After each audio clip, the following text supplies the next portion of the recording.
Drone हमले अब नहीं होंगे, मुल्क में ये खेल तमाशा नहीं चलेगा। वजीर आज़म इमरान खान ने साफ साफ बता दिया। हकीकत यही है कि अमेरिका ने दोस्ती की आड़ में हमेशा पाकिस्तान के साथ सिर्फ और सिर्फ संगीन मजाक ही किया है, और अब यही वजह है कि पाकिस्तान भी अमेरिका के मुतालिक अपनी पॉलिसी पर नजरसानी करने पर मजबूर हुआ है। इसीलिए ही तो वजीर आज़म ने कौमी असेंबली के इजलास में कहा है कि अगर अमेरिका हमारा दोस्त है तो कभी सुना है आपने कि आपका दोस्त आपके मुल्क में बमबारी कर रहा हो, वो आपका इत्तेहादी है और ड्रोन हमले कर रहा हो और इन हमलों में लोग मर रहे हों, उनके लवाहिकीन जाके रियासत से बदला लेते हैं। इस तरह से दोनों तरफ सिर्फ और सिर्फ पाकिस्तानी मर रहे हैं। इमरान खान ने कहा कि जब मैं कहता था क्यों इजाज़त दी, तो कहा जाता था कि अमेरिका उनके पीछे है और हम उसके साथ लगे हों, लिहाजा में ऐसा करना पड़ेगा। वजीर आज़म ने पिछली हुकूमतों को लताड़ते हुए कहा कि अमेरिका ने खुद इस बात का एतराफ़ किया है कि जो ड्रोन हमले किए जाते थे वो पाकिस्तान की हुकूमत की मर्जी से किए जाते थे। नाज़रीन, जब अपने ही कहेंगे कि हमारे घर में दाखिल होकर तोड़ फोड़ करो और चले जाओ, तो फिर तोड़ फोड़ करने वालों से गिला शिकवा कैसा? ठीक ऐसे ही जब हमारी पिछली हुकूमतों ने ड्रोन हमलों की इजाज़त दे दी थी, तो फिर अमेरिका पर कोई कुंगली कैसे उठा सकता था? इमरान खान की इस बात में भी वजन है। जो कौमें कर्ज में डूबी हुई होती हैं तो फिर दुनिया उनको इज्जत की निगाह से नहीं देखती। अब पाकिस्तान वर्ल्ड बैंक और IMF से कर्जे लेता रहा तो ऐसे में पाकिस्तान को झुककर अमेरिका की हर बात माननी पड़ी।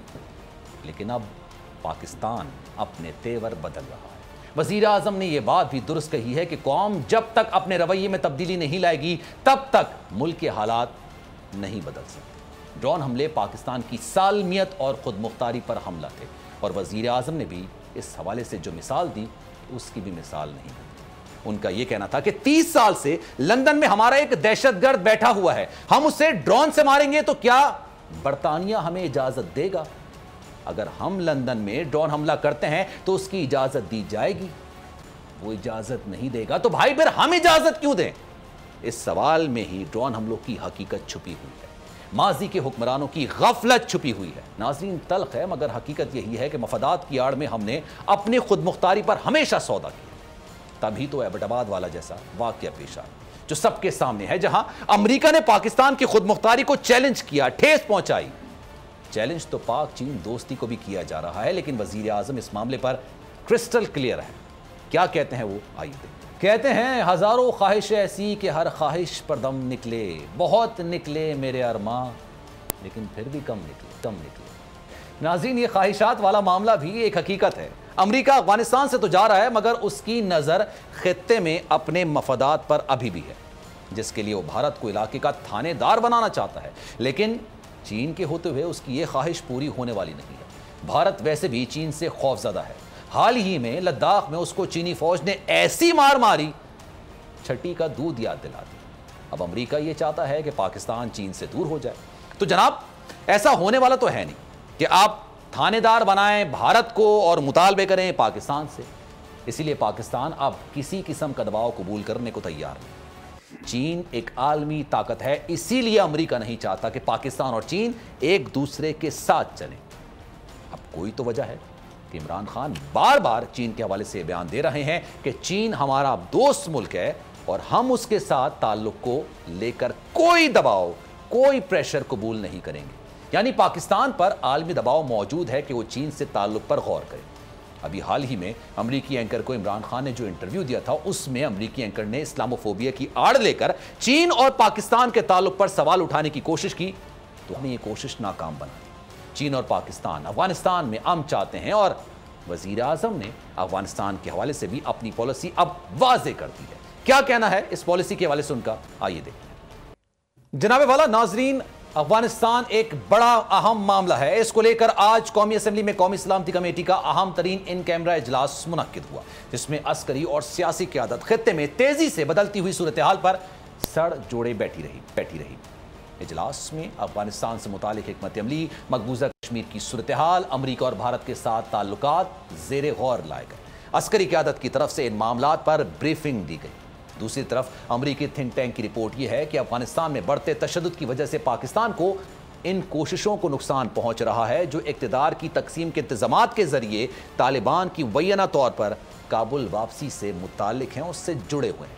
انٹرنیشنل کرائسس گروپ نامی تھنک ٹینک کی پاکستان افغان امن عمل کی سپورٹ نامی رپورٹ میں یہ خبردار کیا گیا ہے کہ افغان امن عمل تیز تر ہوتا جا رہا ہے یا پھر پوری طرح سے ناکام ہو جاتا ہے۔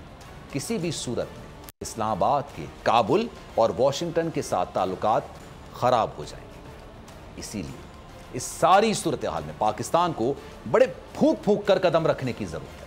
پاکستان چاہتا ہے کہ افغان عوام فیصلہ کریں، اس لیے وزیر اعظم یہ کہہ رہے ہیں کہ وہ افغانستان میں امن چاہتے ہیں اور افغانستان میں جس کی بھی حکومت کے لیے منتخب کیا جائے گا، کوئی بھی حکومت آئے گی، کسی کو بھی منتخب کیا جائے گا، پاکستان اس کے ساتھ کام کرنے کے لیے تیار ہے۔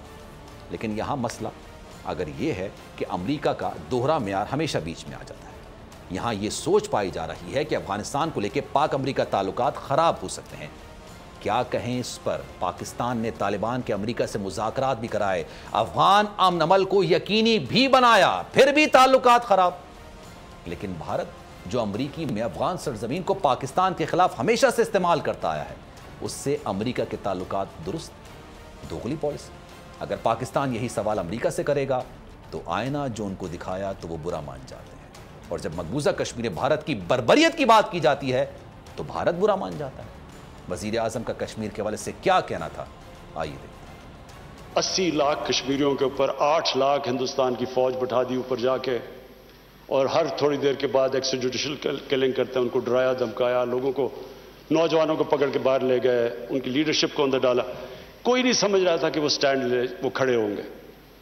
تو آج اس ہال سے میں کہنا چاہتا ہوں کہ سارا پاکستان ان کشمیر، ان دلیر کشمیریوں، ان کی خاص طور پہ خواتین جس طرح وہ کھڑی ہوتی ہیں، جس طرح وہ باہر جاتی ہیں، ڈیمونسٹریٹ کرتی ہیں، ان کے جو بچے ہیں، نوجوان ہیں، ہم سب ان کے ساتھ کھڑے ہیں۔